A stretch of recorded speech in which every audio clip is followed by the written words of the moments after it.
I was 33 years old the night everything in our family quietly shifted. Long before the shouting, long before the truth upstairs, shattered the story I thought I knew. It started at the first Christmas Eve dinner we'd had together in years. Snow was falling outside, settling softly over the porch railings, and inside the house, Mom had worked all day to make everything feel warm and familiar. The smell of her cinnamon rolls still lingered in the air. Dad had set the good plates on the table, the ones he only used when he hoped everyone might behave. Jenna arrived last, stepping through the doorway with a confident energy that always left me feeling smaller than I meant to be. She brushed a few flakes from her coat, kissed Mom's cheek, and offered Dad a polite nod. But when her eyes landed on me, something tightened in her expression, something I couldn't name yet, but felt all the way down to my ribs.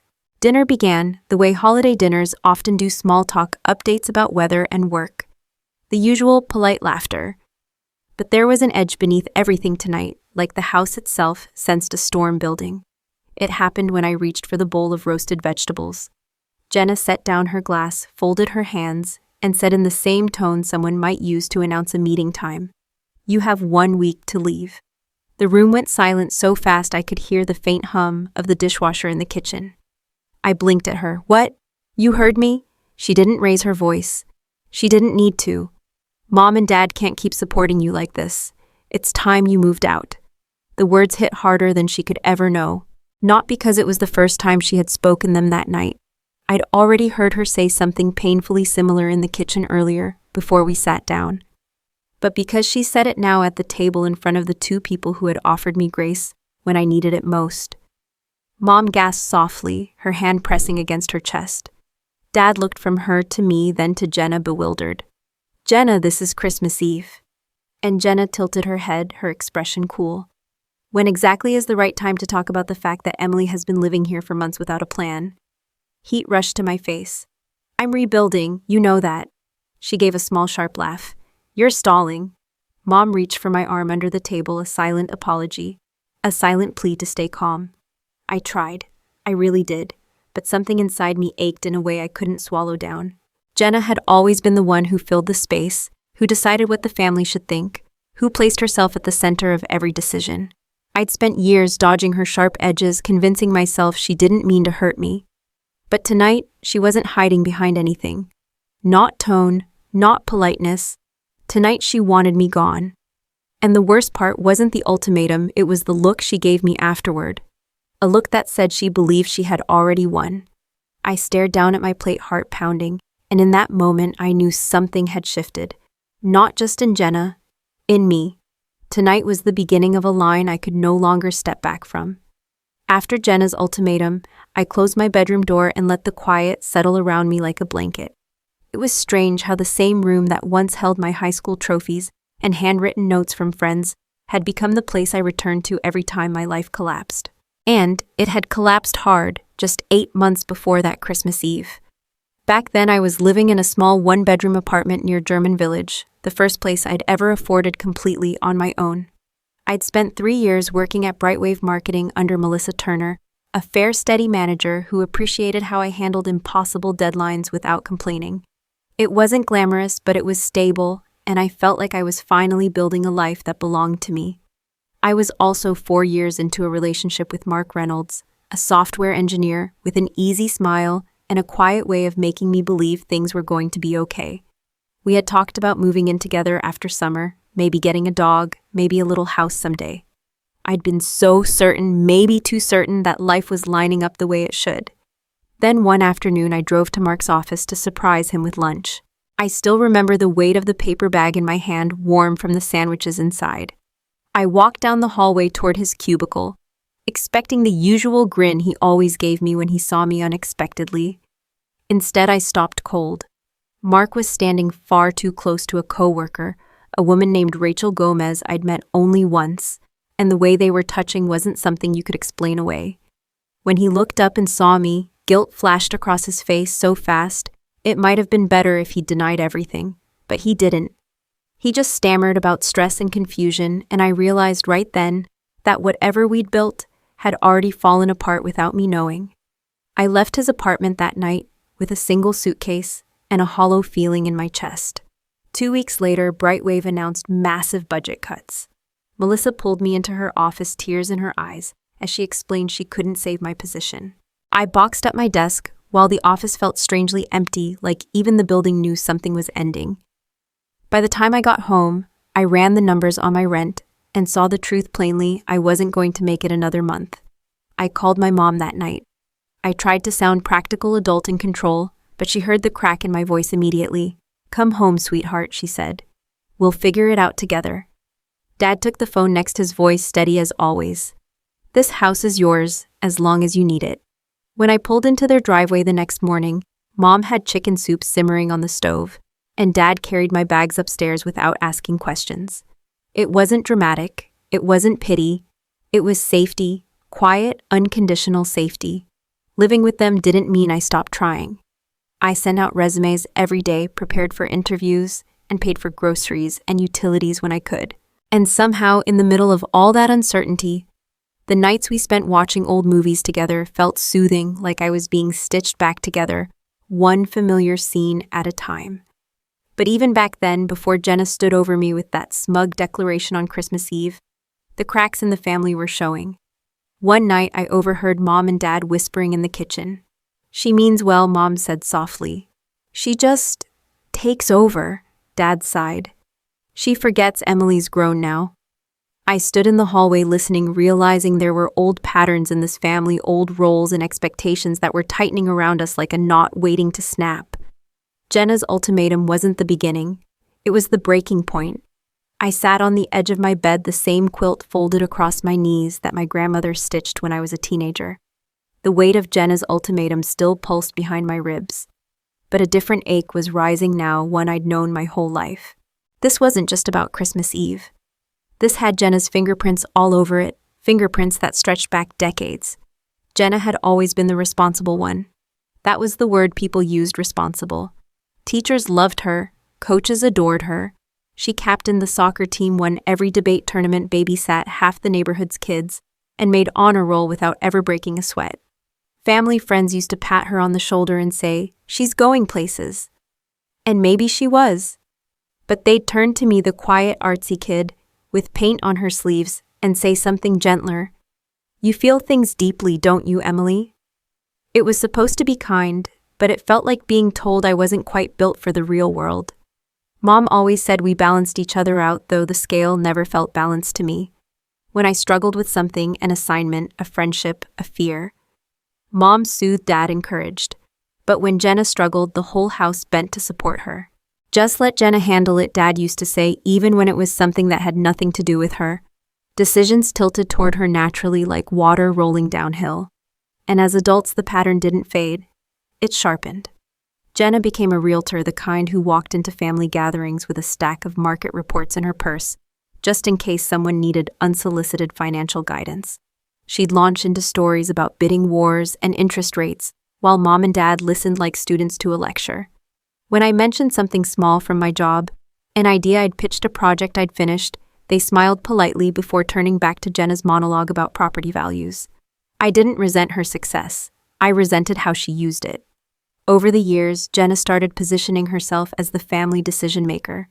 When Dad needed knee surgery, Jenna insisted she would manage the appointments, then delegated everything to me because she was too busy. When Mom wanted to fix the roof, Jenna picked a contractor she knew through a client, someone who charged far more than Dad had planned. They agreed because Jenna said it was the smart choice. Looking back, I think it made her feel important, powerful. There were moments when Nana Maggie quietly pulled me aside, handed me a cookie or a warm mug of tea, and said things like, "You see people's hearts more clearly than they realize." She never said it, but I always felt she saw the way Jenna overshadowed me. Nana's kitchen hugs were the only place I didn't feel small. But the clearest sign came 2 weeks before Christmas Eve. Jenna had stopped by the house with a slim folder tucked under her arm. I was heading down the hallway when I heard her talking to Mom and Dad in the living room. "We need to make some decisions about the house," she said, tone professional and practiced. "It's better to get ahead of these things before they get complicated." Complicated. She said it like the house was a business asset waiting to be claimed. When I stepped into the room, all three of them fell quiet. Mom busied herself with rearranging coasters. Dad cleared his throat. Jenna smiled that tight smile that wasn't really a smile at all. Something twisted in my stomach. Not because I thought the house was mine, I didn't, but because Jenna talked about it as though she owned the deed, the walls, and the people living inside it. That night in my room, I slid open the drawer of my old desk. Inside was a small note written in my grandmother's looping handwriting saved from years ago. "Don't let anyone tell you who belongs in this house." I pressed it between my palms. Jenna had been stepping into the role of family authority for years. She just didn't realize I wasn't the powerless little sister she'd always counted on.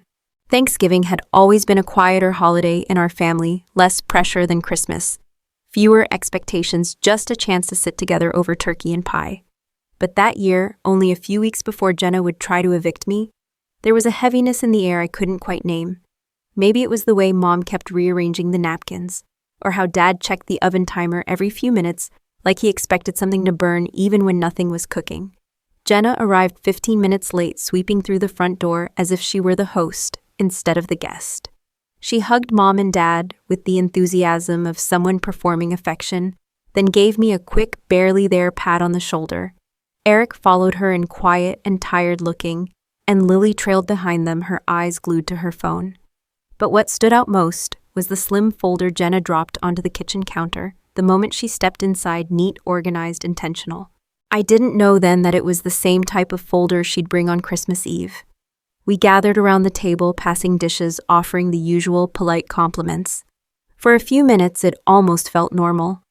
Then Jenna cleared her throat and straightened her posture as if preparing for a presentation. "The market is shifting again," she said, slicing her turkey with practiced precision. "Interest rates are stabilizing, but home values in this neighborhood are peaking. It's the perfect time to consider downsizing." Mom's fork froze midair. Dad reached for his water. I felt their discomfort before they even spoke. Jenna pressed on. "A condo would be easier for you both. No more repairs, no more yard work. And selling this house now, you'd get incredible equity. That could go straight into Lily's college savings." There it was again, decisions about the family home framed entirely around Jenna and her daughter. I opened my mouth to add something, maybe even defend my parents, but Jenna talked over me without even glancing in my direction. "We should make smart choices before things get complicated," she added, tapping the folder with her fingernail. Mom tried to brighten the mood by complimenting the sweet potatoes I'd made. "Emily really outdid herself this year," she said. Jenna smiled without warmth. "She has time to cook. She's home a lot lately." The comment was casual enough to pass as normal, but it landed like a stone in my stomach. Eric shifted in his seat, as though he could feel the sting too. "Maybe we should wait before making any big decisions," he offered quietly. Jenna shot him a look sharp enough to slice the turkey all over again. He went silent. After dessert, Jenna opened her folder and spread papers across the table. Market analyses. Refinancing options listings for senior-style condos. "We'll get everything in place by Christmas," she said confidently. "I'll coordinate all the logistics. It's time to update the family estate." Family estate. She said it like Mom and Dad had already handed her the keys, like their home and their future belonged under her management. Mom murmured, "We'll think about it," but her voice trembled. Dad nodded, though the lines around his mouth tightened. As Jenna gathered her papers and prepared to leave, she gave me a look I couldn't quite read. Not hostile, not friendly, triumphant maybe, as if she believed she had already won something. After the front door closed behind her, I stood alone in the dimly lit living room, listening to the quiet settle back into the house. Something felt wrong, like a piece of our family had shifted out of place without anyone noticing. Thanksgiving was the rehearsal. Christmas Eve was when Jenna decided she was ready to take the stage. From the moment Jenna walked into the house that Christmas Eve, the air tightened like a string pulled too far. She was polite enough to everyone else, smiling at Mom's decorations, complimenting Dad's roasted ham. But every glance she sent my way had an edge sharp enough to slice through all the holiday warmth. I kept telling myself I was imagining it, that I was being overly sensitive after the tension earlier that night. But deep down, I knew better. We all sat at the table, the candles flickering gently between our plates. I tried to focus on the soft Christmas music playing from the living room, but my stomach was already in knots. Jenna finally set her fork down, folded her hands, and looked at me with the same measuring stare she'd used hours earlier. "You have 1 week to leave," she said. The exact same words I had already heard from her earlier that evening, only this time she delivered them slowly, as if savoring the authority she thought she had. I froze. Even though I had heard that sentence just a few hours before, the second blow hit harder, like someone pressing a bruise that hadn't had time to stop throbbing. Mom gasped. Dad's head snapped up. "Jenna," Mom whispered, "not tonight, please." But Jenna wasn't backing down. "Why not tonight? When exactly is a good time to talk about the fact that Emily has been living here for months with no plan to move forward?" Dad set his fork down. "This is Christmas Eve. This is not how we handle things in this family." Jenna leaned back, crossing her arms, as if she'd been invited to present some kind of yearly report. "Well, someone has to handle it. And since you two refuse to set boundaries, I'm doing it." My cheeks burned. "I'm rebuilding, Jenna. I've been honest about that." "You've been comfortable," she corrected sharply. "There's a difference." The room tightened around her words. Mom looked torn, wanting to keep the peace, but clearly shaken.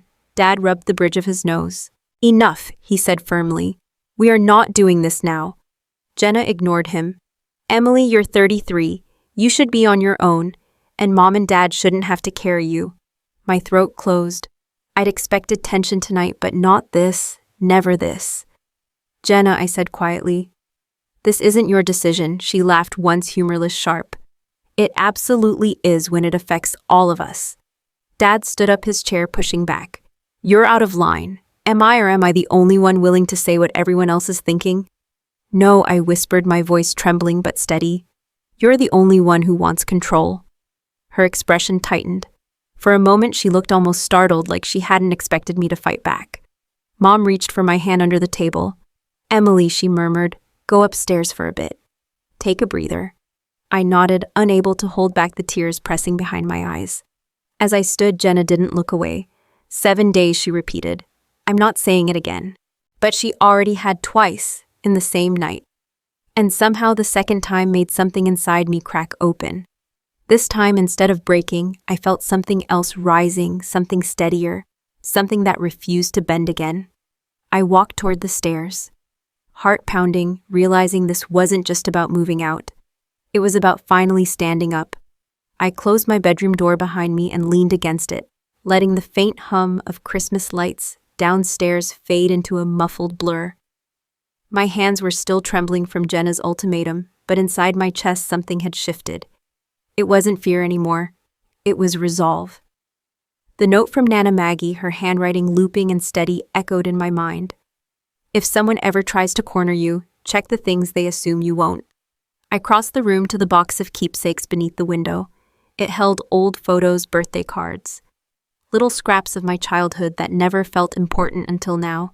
Underneath a stack of postcards was an envelope I hadn't opened in years. One Nana had slipped into my hand shortly before she passed. I unfolded the paper inside. The ink had faded, but the message was unmistakable. If the time ever comes, the house papers are with your parents. Ask gently. My breath caught. House papers. Nana had said it plainly, but back then I thought she just meant insurance documents or tax forms. Now the words felt loaded. Asking gently wasn't an option, not with Jenna downstairs acting as if she were running a board meeting. I slipped out of my room and padded down the hallway. From the landing, I could hear Jenna speaking in a low, clipped tone to my mother. The sound made my skin tighten. I moved past the railing and into my parents' bedroom, closing the door with barely a click. Their room was dim, except for a soft lamp beside the bed. I walked to the closet, pushing aside coats and sweaters until I reached the back wall. There, half hidden behind one of Dad's jackets, sat a small gray safe. My heart thudded once hard. I reached into the keepsake box in my pocket and unfolded the other scrap Nana once gave me, nothing but a string of numbers. I'd kept it without knowing why. Now my fingers shook as I pressed the digits. A quiet click echoed in the closet. Inside the safe were birth certificates, a marriage license, a few investment statements, and then a large manila envelope labeled in my grandmother's handwriting. Property, Maple Street. My throat tightened. I opened the envelope. The deed sat on top, crisp, despite its age. The first line hit me like a cold wave. Owner, Emily Ann Carter. I blinked, thinking I'd misread it. I read it again, and again. Below my name was a notation my parents listed as life occupants, allowed to live here indefinitely. Nana and my grandfather had transferred ownership on my 18th birthday. 8 years ago. My knees weakened. I sat on the edge of the bed, the papers trembling in my hands. Memories flickered. Nana taking me to the bank, telling me it was just future planning, guiding my hand as I signed forms I didn't understand. I thought it was symbolic, something ceremonial. I never imagined it was real. No wonder Mom and Dad never brought it up. Nana died months later. My parents were drowning in grief details, blurred paperwork tucked away for later. And I left for college never thinking twice. But Jenna had no idea. A hot mix of disbelief and anger surged through me. She had stood over me tonight, dictating my future in a house that was legally mine. She'd taken control for so long she couldn't imagine a world where her voice didn't outrank mine. I pulled out my laptop, opened the Franklin County Auditor's website, and typed in our address. The screen loaded slowly like it understood the weight of the moment. Owner Emily Ann Carter, Revocable Trust. There it was, confirmed twice. No misprint, no misunderstanding. The house wasn't Jenna's to manage. It wasn't even Mom and Dad's to sign away. It had been mine all along. I gathered the deed, the trust documents, the envelope, holding them close for a moment before slipping them into a clean folder. For the first time in years, I saw myself differently, not the sensitive one, not the struggling one, not the burden Jenna made me out to be. Downstairs, Jenna's laugh drifted faintly upward. Sharp, confident, certain. I squared my shoulders and whispered into the quiet room. You wanted a deadline, Jenna. Now I have one for you. I walked down the stairs with the folder pressed against my chest, every step steady in a way I hadn't felt in months. The glow of the Christmas tree spilled warm light across the living room, but the house felt frozen in place, everyone exactly where I'd left them. Mom at the end of the table twisting her napkin. Dad staring into his untouched plate. Eric with his hand on Lily's shoulder. And Jenna leaning back in her chair like a queen who'd already delivered her verdict. When she saw me, her eyebrows lifted. Emily, we weren't finished talking. I pulled out the chair at the head of the table, the place Dad usually sat, and set the folder down in front of me. Jenna's smile faltered just a hair. You said we needed to talk, I said. So let's talk. A hush fell instantly. Even the Christmas music from the radio felt too loud. Jenna crossed her arms. If this is another emotional outburst, I opened the folder. Not dramatically, not with any flourish, just calmly. I slid the top page toward her. She glanced down, expecting whatever she wanted to see. She didn't expect the deed. Her eyes narrowed. What is this supposed to be, the truth? I said. The part of our family history you didn't know. She picked up the paper, scanning it. Mom gasped softly when she saw the header, and Dad's hand gripped the table edge. Jenna's smirk evaporated as she hit the line that mattered. Owner Emily Ann Carter. Her jaw slackened. No, this is wrong. This has to be wrong. It's the deed to the house, I said, my voice steady. Signed by Nana and Grandpa. Filed with the county when I was 18. Mom and Dad were given lifetime occupancy. Dad ran a hand over his face, eyes wide with dawning memory. Your grandmother, she brought us these papers. We got Helen, we put them in the safe because everything was happening so fast. Mom whispered, we meant to talk to you after the funeral, and then time just got away. I didn't blame them. Their guilt said enough. Jenna, on the other hand, shot to her feet.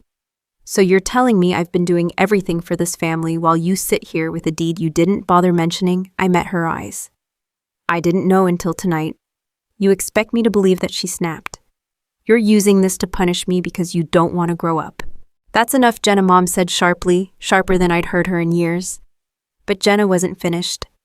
This is manipulation. This is why nothing ever changes. You all let her stay dependent while I do the work. I stood up too, but I kept my tone calm. Mom and Dad can stay here as long as they want. This is their home. But you don't get to make decisions for them or for me. And you don't get to evict me from a house that isn't yours. The room held its breath. You gave me 1 week, I continued. I'm giving you 24 hours, not to leave the house unless you choose to, but to decide whether you can treat me with basic respect. Eric looked stunned. Lily's eyes were wide, flicking from her mom to me as if watching two worlds collide. Jenna's face went pale, then flushed red. You can't do this. The deed says I can. For a long moment, no one moved. Then Jenna grabbed her purse with a jerking motion, fury radiating from her. This isn't over, Emily. Not by a long shot. I held her gaze, finally feeling the ground steady under my feet. You're right, I said softly. What's over is the way things used to be. She stormed toward the door, Eric and Lily scrambling after her. And as the door slammed behind them, the house exhaled a long, trembling breath it had been holding for years. For a long moment after the front door slammed behind Jenna, none of us moved. The house felt hollow, almost echoing, as though the walls themselves were recovering from the impact of everything that had just happened. I stood there in the living room with the deed folder still tucked under my arm, my heart beat loud in my ears. Mom sat down slowly on the couch, her hands trembling. Dad hovered near her, staring at the carpet, as if the pattern might give him answers. I finally exhaled and lowered myself into the armchair across from them. My body was still buzzing with adrenaline, but now that Jenna was gone, the aftermath hit me.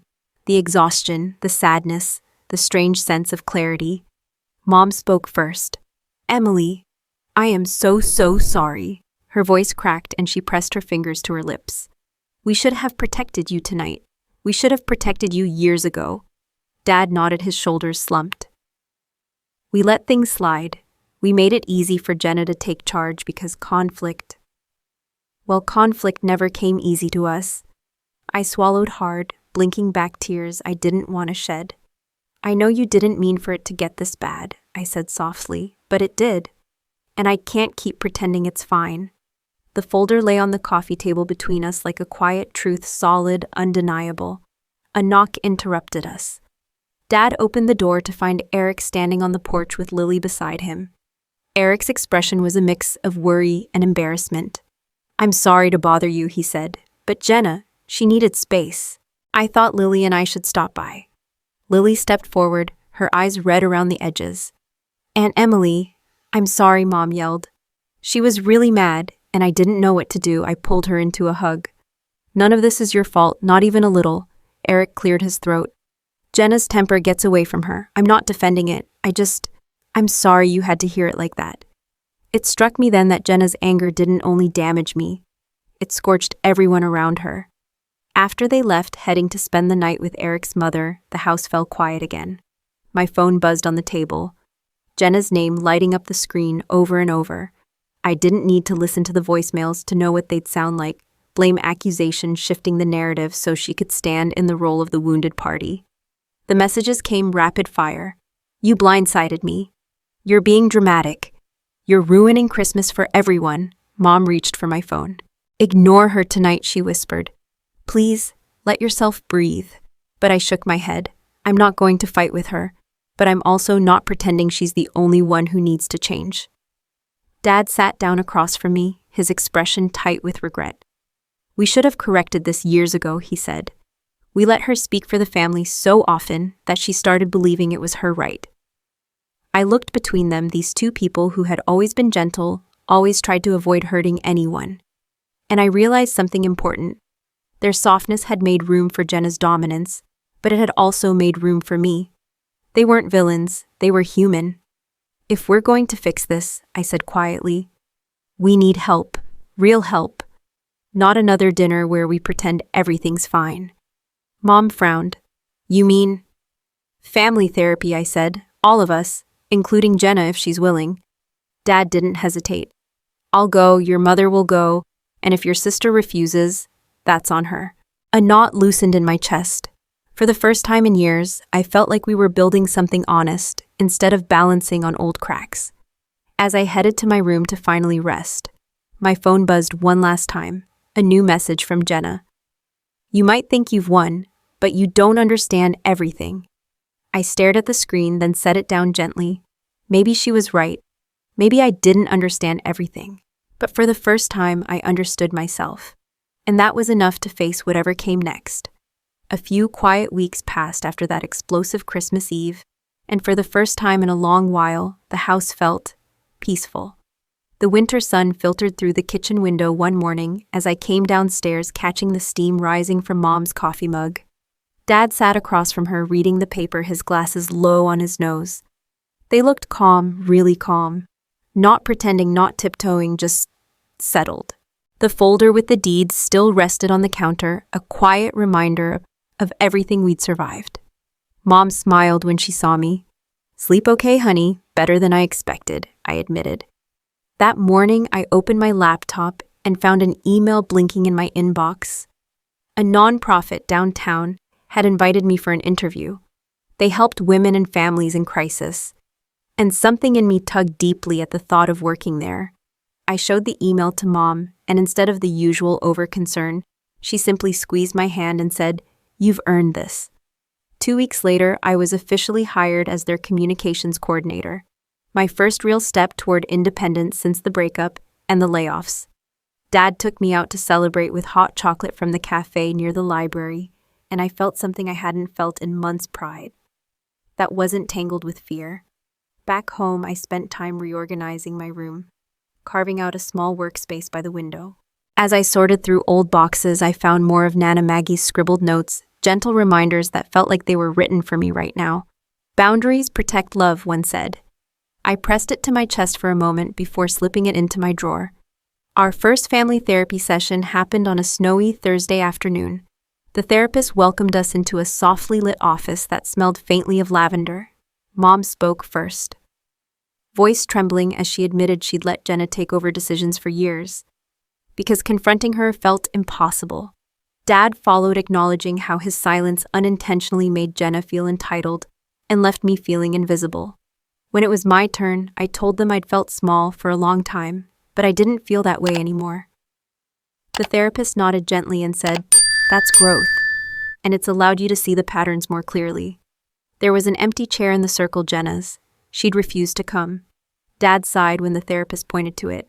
"She's not ready," he said quietly. "No," the therapist replied.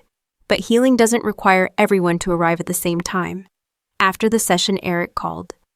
He apologized again for Jenna's behavior, saying she was still furious, but also confused. Anger had always been her armor. Lily asked to talk, and when she got on the phone, she told me she missed coming over to decorate cookies with me. That alone warmed me more than the heater running beside me. That night, I stood by the living room window watching fresh snow settle across the yard. I thought about everything that had happened, the trauma, the humiliation, the anger, and realized Nana had been right all along. Revenge wasn't about striking back. It was about reclaiming your voice, your worth, and your peace. As I headed upstairs, my phone buzzed. A text from Jenna lit the screen. "The family meeting isn't over. I'll be by tomorrow. We need to talk." I stared at the message for a long moment, but I didn't feel the familiar dread. I didn't brace for impact. For the first time, I felt ready. I was stirring creamer into my coffee when I heard the crunch of tires on the driveway. One glance out the window told me everything I needed to know. Jenna had come back. Not storming in, not exploding through the door like she had on Christmas Eve, but stepping out of her SUV slowly, almost cautiously, like someone approaching a place they weren't sure they were welcome. Mom looked up from slicing fruit. Dad straightened in his chair. Neither said a word, but both stayed in the kitchen with me, a quiet wall of support I'd never felt so clearly before. The door opened and Jenna stepped inside. She looked tired in a way makeup couldn't hide. "We need to talk," she said. Privately, I shook my head. "No, whatever you say to me, you can say in front of Mom and Dad." Her jaw tightened, but she didn't push it. She walked into the kitchen and scanned our faces like she was sizing up unfamiliar territory. "I didn't sleep last night," she started. "I kept thinking about everything." I waited. "I felt blindsided," she continued. "Humiliated. I thought I was helping this family. You were controlling this family," I said quietly. "That's different." She flinched but didn't argue. Mom set down her knife and wiped her hands on a dish towel. "Jenna, we let things go too far. We let you carry responsibilities you shouldn't have carried, and we let Emily shrink into the background. That's on us." Dad nodded, his voice steady. "But it ends now." Jenna looked from one parent to the other, clearly thrown off balance by their united front. For years, they'd avoided contradicting her. Now they were standing firm. I reached for the folder on the counter and slid it closer, not pushing it toward her, just reminding her that the truth wasn't going anywhere. She stared at the deed for several seconds. When she finally looked up, something in her expression had softened. "I guess I didn't know as much as I thought, she said. I thought everything would fall apart if I didn't take charge. It won't, I replied. But trying to control everyone else only makes things worse. She swallowed. So what happens now? You kick me out of the family, no. I shook my head. But there are boundaries. You don't run this house. You don't run my life. And you don't get to talk to me the way you did ever again. For a moment, Jenna didn't speak. Then she sank into a chair, shoulders sagging, not defeated, but finally honest. I pushed too hard, she whispered. I know that. That's a start, I said. Mom stepped closer and placed a gentle hand on Jenna's back. We love you, but loving you doesn't mean letting you hurt your sister, Dad added. You're not losing your place in this family. You're just learning a new one. Jenna took a shaky breath. I'll try. I can't guarantee more than that. That's enough for now, I said. She stood, nodded once, and quietly let herself out. No slamming doors, no parting shots, just space. Something we all needed. After she left, Mom and Dad wrapped me in a hug. A real one, full, warm, certain. That night we called Eric and invited him and Lily for dinner the following week. A new chapter cautiously opening. Later I stepped onto the front porch, letting the cool air settle over me. The morning sun glinted off the snow in a soft, forgiving light. I thought of Nana Maggie and the strength she'd always seen in me, long before I ever saw it myself. This house wasn't just where I'd grown up. It was where I had finally learned to stand tall. And now, standing here, I felt ready for whatever came next. If you've ever had to stand up to someone you love, I'd love to hear your story. Tell me in the comments how you found your voice. And if this journey meant something to you, hit like, subscribe. And stay with me for more stories about family boundaries and becoming who you were always meant to be.